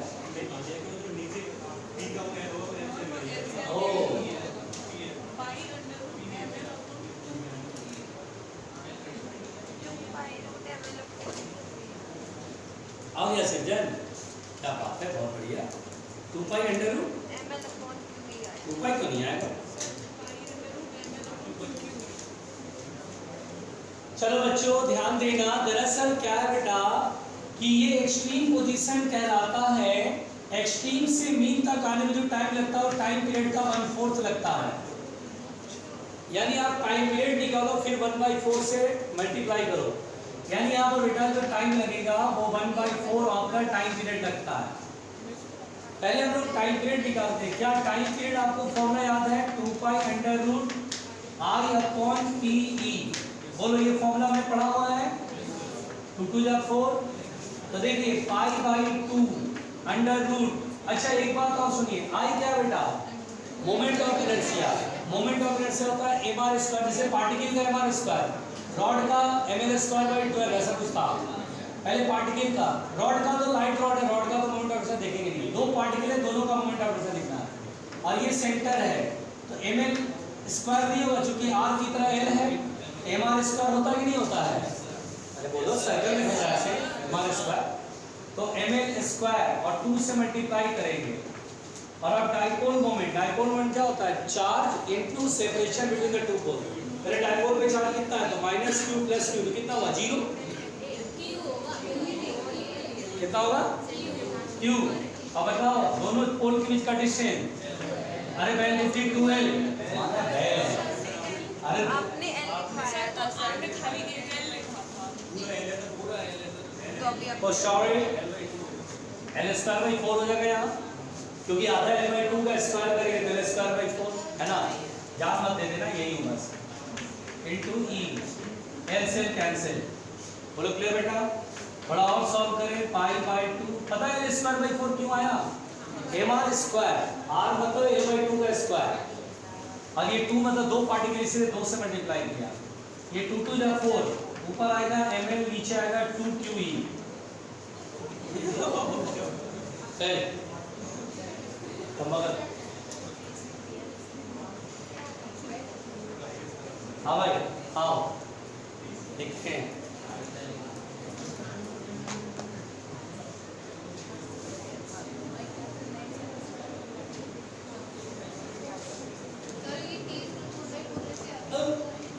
कौन सा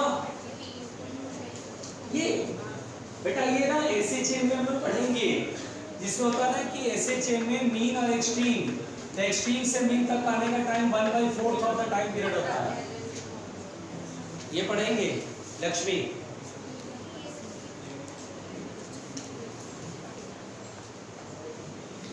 हो गया बेटा, मिटाया जाए ये सवाल। अगला सवाल क्या देना,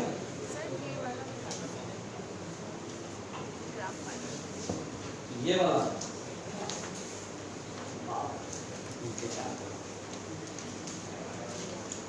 हो गया।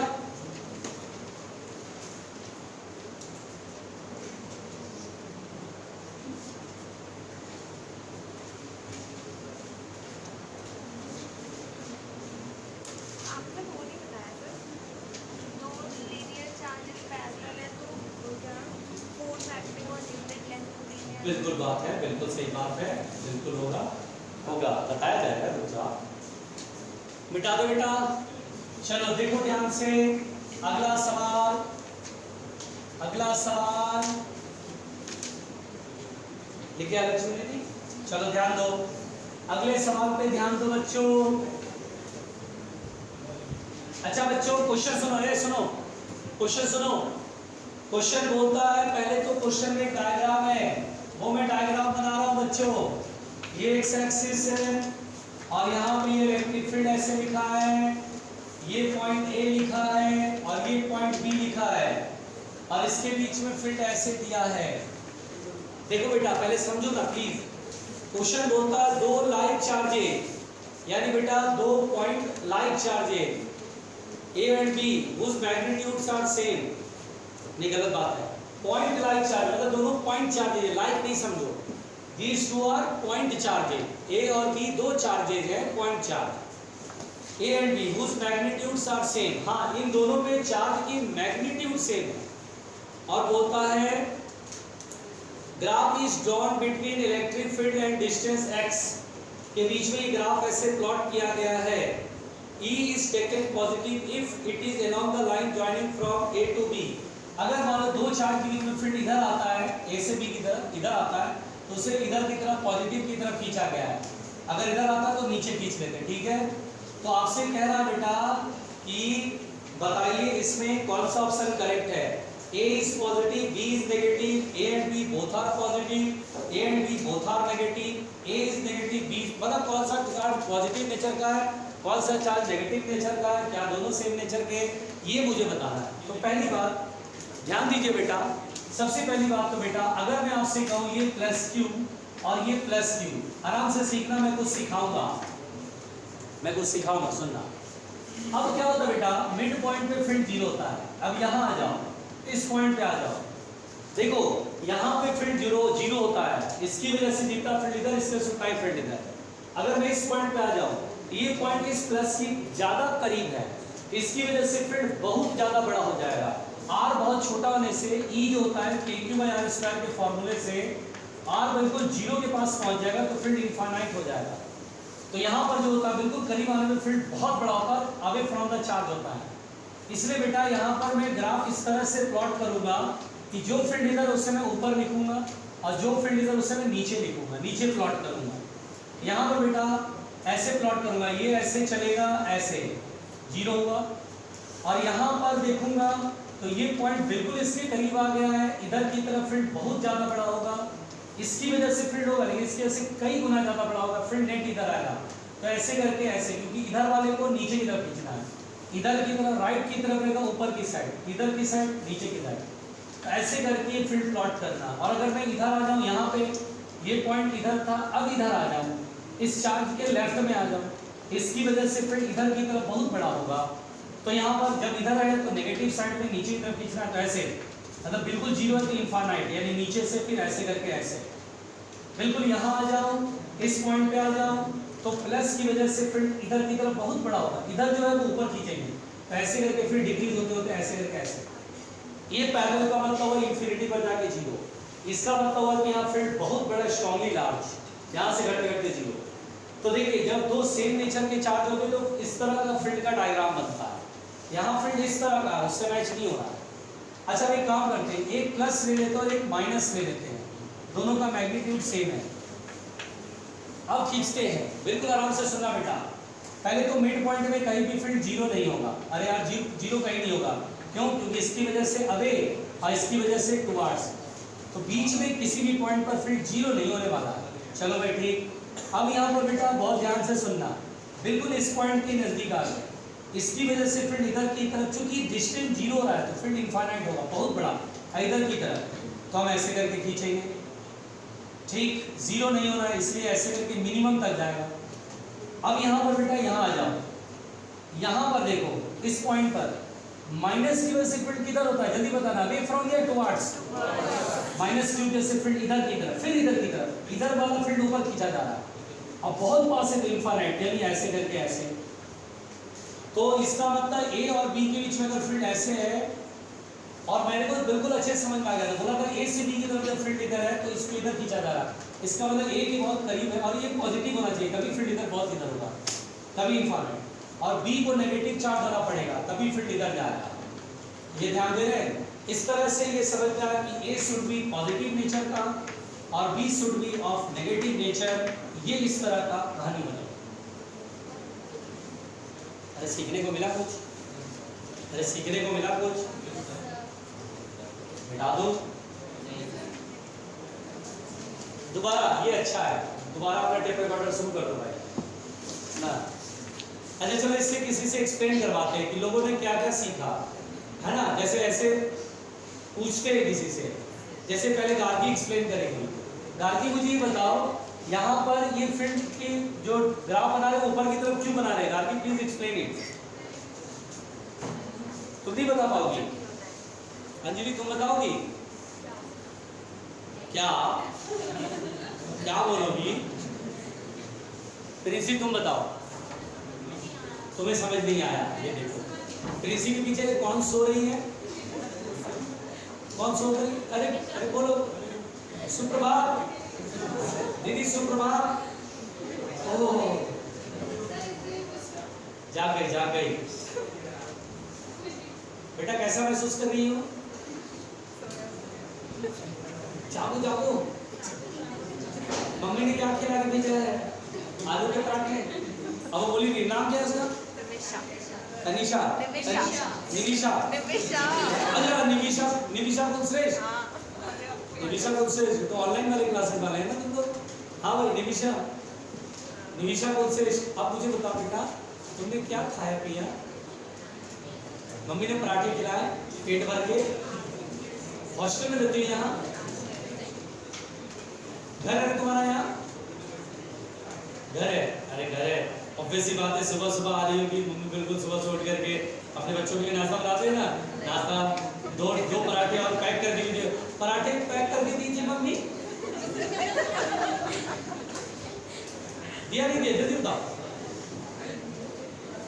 अब आप जो सो रही है, यही वाक्य ये फोटो खींच करके और आपके मम्मी पापा को दिखा दिया जाए और ये बताए, देखिए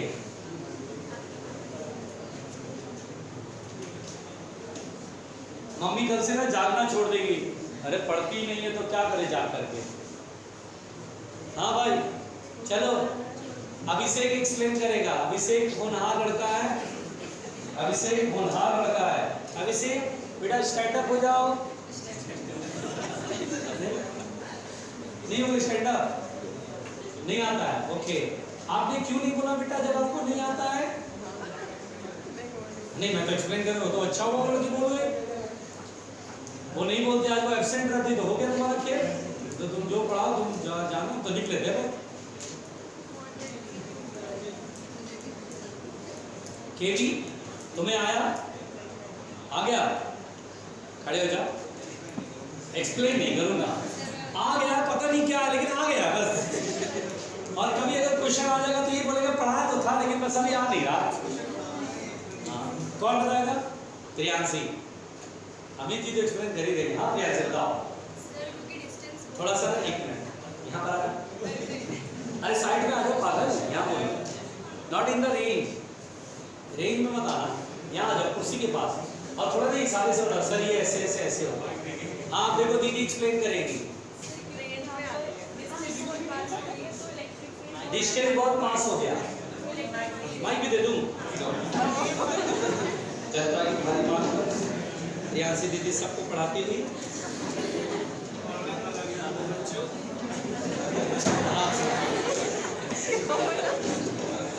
आराम से बच्चों। हाँ लो दीदी, इसको पकड़ना है हाथ। हाँ बोलो बोलो। सर क्योंकि इसमें ना डिस्टेंस बहुत पास हुई है तो इसमें इलेक्ट्रिक फील्ड यहाँ पे बहुत ज़्यादा है। 1 मिनट फिर से बोलना। डिस्टेंस चार्ज के पास बहुत कम है तो इलेक्ट्रिक फील्ड बहुत ज़्यादा है यहाँ पर। हाँ। इंफिनिटी पे जा रहा है। हाँ मतलब स्ट्रॉन्ग फील्ड है। अच्छा हाँ, और जैसे जैसे डिस्टेंस बढ़ता जा रहा है वैसे इलेक्ट्रिक फील्ड फील्ड कम होता जा रहा है। यस हाँ हाँ आगे बढ़ो आगे बढ़ो आगे बढ़ो। फिर ऐसे यहाँ पर क्योंकि नेगेटिव चार्ज है तो डिस्टेंस बहुत पास हो गया तो यहाँ पे इलेक्ट्रिक फील्ड बहुत ज़्यादा हो गया। जब ये पॉइंट यहाँ माने तो फील्ड बहुत स्ट्रॉन्ग हो गया है, इसे फिर से फील्ड इनफाइनाइट की तरह। अब तो आ गया होगा, अब तो आ गया होगा बेटा। किसको किसको नहीं आया जल्दी बताओ। केवल इस बच्ची ने 2 लाइन बोले और क्वेश्चन सॉल्व। केवल इस बच्ची ने 2 लाइन बोले और क्वेश्चन सॉल्व। और बहुत सही बात है, पढ़ने वाले स्टूडेंट जो है ना वो मेन पॉइंट पकड़ लेते हैं कि है क्या इस कहानी का। बस यहाँ से यहाँ तक चलना है, मुझे बीच में बात करनी है। पहले ये पॉइंट जो बहुत ही प्लस के करीब है, बहुत करीब है, डिस्टेंस 0 है, field will be infinite. Infinite field और स्ट्रॉन्ग फील्ड। और चूंकि फील्ड की डायरेक्शन किधर बेटा? राइट की तरफ। राइट मतलब ऊपर। राइट जब भी रहेगा फील्ड तो ऊपर की तरफ बनाना है ग्राफ। फील्ड स्ट्रॉन्गर है, इन्फिनिटी। बोलो। और जैसे जैसे हम आगे बढ़ेंगे फील्ड कम होता जाएगा, कम होता जाएगा। एक जगह मिनिमम होगा, काफी कम होगा, 0 नहीं होगा। उसके बाद फिर इस पॉइंट के करीब आते गए, यहाँ पर आ गए, बिल्कुल करीब आ गए इनफाइनाइट फील्ड से फील्ड। और फील्ड की डायरेक्शन इधर की तरफ है। मेन पॉइंट तो यही था ना। ये मैंने कहा है इसलिए क्योंकि अगर कभी आ जाए तो आपको आना चाहिए। आराम से सेट। बोलो क्लियर? मतलब मेरी बात नहीं समझ आ रही थी, है ना? ये अच्छा है कि जब भी नहीं समझना तो किसी को बुला लो, आज तुम ही बोलो, तो फिर ना शर्म महसूस होते हैं। इसको आता अच्छा तुमको तो शर्म भी नहीं आ रही होती। अच्छा सॉरी मैं तो इस भाव में बोल गया कि शायद तुम लोग शर्म आ गए। अब कैसे नहीं आएगा? तो उसने भी फीस दिया, हमने भी फीस दिया। ये तो है ही नहीं, ये तो है ही नहीं, ये तो है ही नहीं। इस तरह का भावना कंपटीशन तो है ही नहीं है। चलो बिटा। अरे हाँ भाई बिटा दे। सीख गए बच्चों? क्या?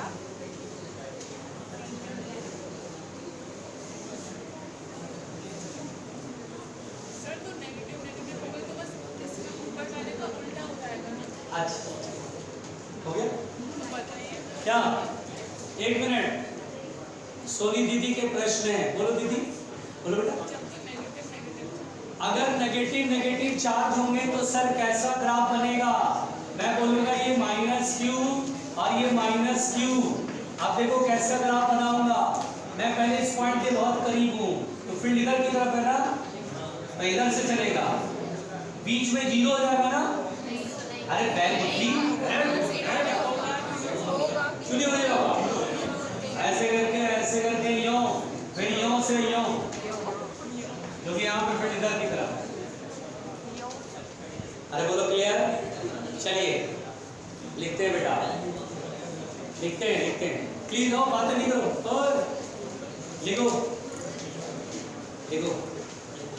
एक सवाल बनाओगे? हाँ बोलो बेटा। मॉड्यूल देना है कुछ? अच्छा हाँ है 64। चलो असर डिवीजन भाई 1.22।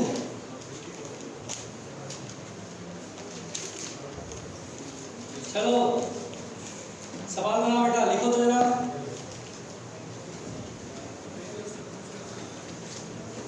लिखो सब लोग, सवाल लिखो, क्वेश्चन लिखो भाई, क्वेश्चन लिखो। हाँ कोई बात नहीं। अब प्रोटॉन इज प्रोजेक्टेड, अरे कोई बात नहीं, मैं हूं।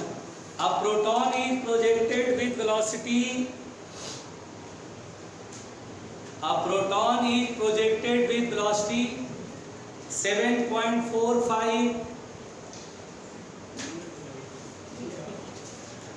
A proton is projected with velocity 7.45 into 10 power 5 meter per second into 10 to the power 5 meter per second towards another proton. फिर से बोलूं, a proton is projected with velocity 7.45 into 10 power 5 meter per second towards another proton which is at rest.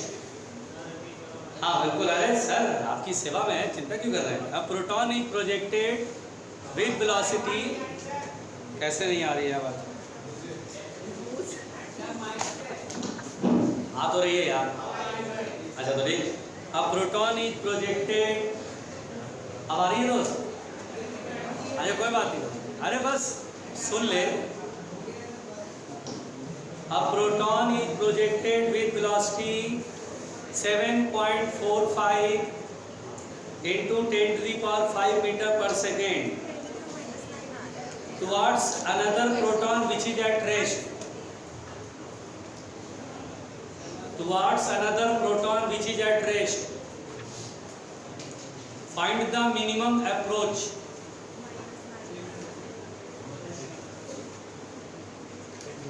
Find the minimum approach. बेटा हमें minimum approach बताना है। 10 to the power -9 metre आ रहा है, answer match नहीं कर रहा है।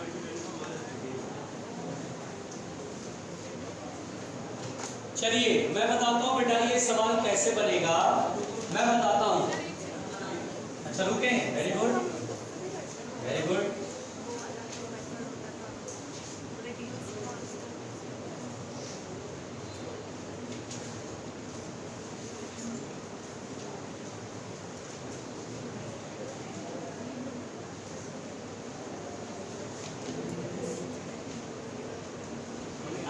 आंसर मैच नहीं होगा।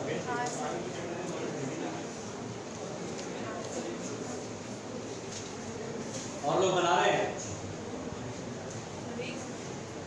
चलो देखो, एक प्रोटॉन यहाँ पर बेटा, जैसे कि स्मूथ फ्लोर पे ये प्रोटॉन है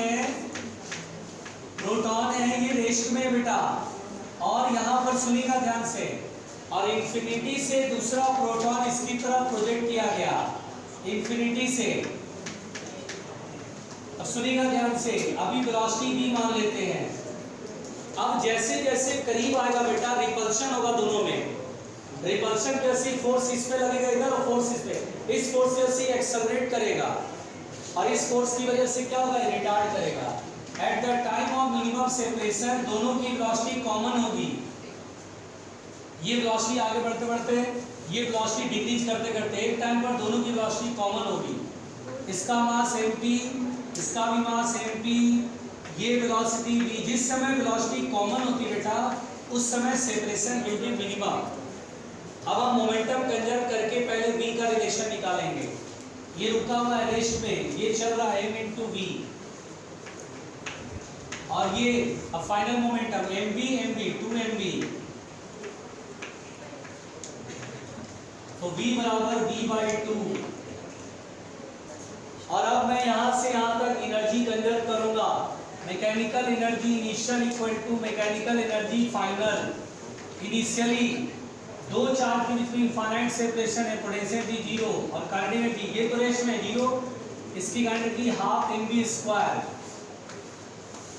उसके बाद देखना बेटा फाइनली जब ये यहाँ पर आया तो पोटेंशियल एनर्जी होगी, दोनों में प्लस प्लस चार्ज है, पोटेंशियल एनर्जी प्लस में ke²/r प्लस काइनेटिक एनर्जी दोनों का इक्वल है, तो 2 से मल्टीप्लाई करो हाफ mv², हाफ m और कैपिटल v का स्क्वायर।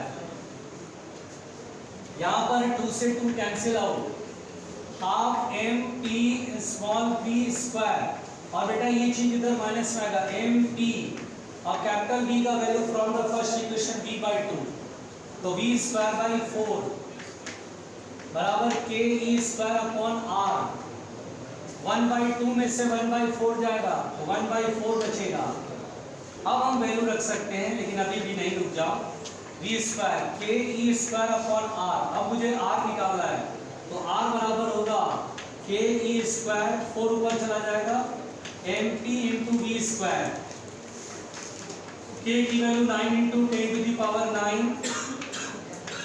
इलेक्ट्रॉन पे चार्ज सॉरी प्रोटॉन पे चार्ज प्लस में 1.6 का स्क्वायर 2.56 होता है ना, इंटू 10⁻⁻19 का पावर 2 से मल्टीप्लाई 38। प्रोटॉन का मास होता है 1.6 इंटू 10⁻⁻27 केजी में, और वेलोसिटी 7.45 इंटू 10⁵ का स्क्वायर, 7.45 का स्क्वायर और 10⁵ में 2 का मल्टीप्लाई 10⁻10। ये हमें सॉल्व करना, इसको सॉल्व करके नहीं आ रहा है, आपने यही किया था सृजन जी, ये कंसेप्ट में ये लगाया था। हाँ, अब इसमें 1.6 से एक 1.6 यहाँ बचेगा, ठीक है। अच्छा 7.45 का होल स्क्वायर जरा करके देखना भाई कैलकुलेटर से। ऑर्डर पूछ रहा है सर, वो वैल्यू नहीं पूछ कोई बात नहीं, ऑर्डर में ऐसे नहीं निकाल सकते हैं। ऑर्डर का मतलब होता है कि आगे जो न्यूमेरिकल वैल्यू उसमें फर्स्ट प्लेस के बाद डेसिमल पुट करना है, फर्स्ट पेज के बाद बाद डेसिमल। जरा देखना 7.45 का होल स्क्वायर कितना आएगा।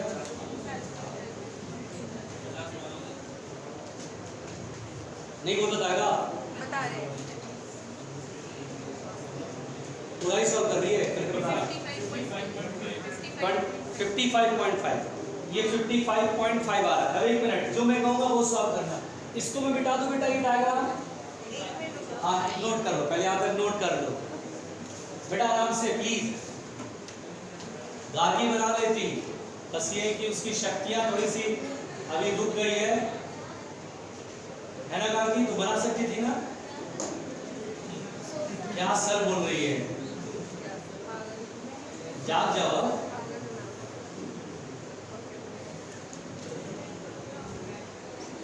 ठीक हो निमिषा, ठीक है ना बेटा, पढ़ाई कर लो, सिलेक्ट हो जाओगी, फिर मेडिकल कॉलेज जाकर सो जाना, कोई दिक्कत नहीं है। यहाँ तो पढ़ दो कम से कम एटलीस्ट।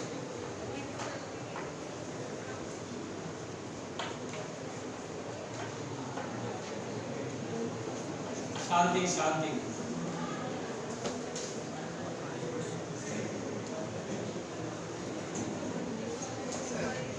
कौन है भाई?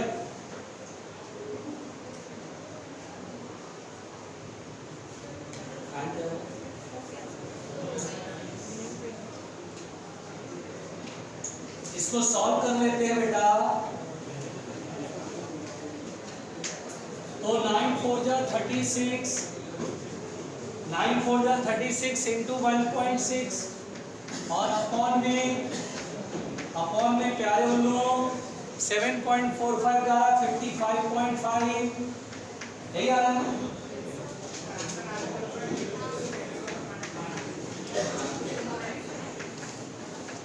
10 टू दी पावर में 9 माइनस 38 और ये प्लस 27 और प्लस 10 ऊपर गया माइनस 10। बेटा चलिए सॉल्व करने दो, कैलकुलेटर मार दो। 1.03 10/12 प्लस में माइनस 12। अच्छा लगा पहली बार दिखाई दिया मुझे, सही है। हाँ तो बस ठीक है, 10/-12 होगा आंसर। देखो आंसर है आंसर। फर्स्ट प्लेस के बाद डेसिमल रखिए तब 10 टू दी पावर होगा, वही ऑर्डर कहलाता है। ठीक है।